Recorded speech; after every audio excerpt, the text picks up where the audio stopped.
আপোনালোকে জানে যে মিছন বসুন্ধৰাৰ আবেদনৰ তাৰিখ শেষ হৈছে। আমি এটা প্ৰায় 5 লাখ আবেদন ইতিমধ্যে আমালৈকে আহিছে। আমি এটা নতুন সিদ্ধান্ত লৈছো যে নামঘৰ বা মন্দিৰ যদি কিবা কাৰণত পোৰ্টেলত আবেদন কৰিব পৰা নাই, তেওঁলোকে যদি মেনুৱেলতো আবেদন কৰে তেতিয়াহলেও তাক গ্ৰহণ কৰা হ'ব।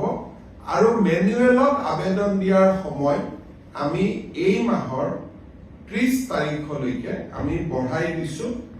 অকল ধৰ্মীয় উপাসনাৰ স্থলীসমূহৰ বাবে, স্কুল কলেজৰ বাবে, ৰাজহুৱা অনুষ্ঠানৰ বাবে তেওঁলোকে যিখিনিয়ে পোৰ্টেলে আবেদন কৰিলে ঠিক আছে, কিন্তু যদি কোনোবাই পোৰ্টেলত আবেদন কৰিব পৰা নাই বিভিন্ন অসুবিধাৰ বাবে, তেওঁলোকে মেনুৱেলিও আবেদন কৰিব পাৰিব।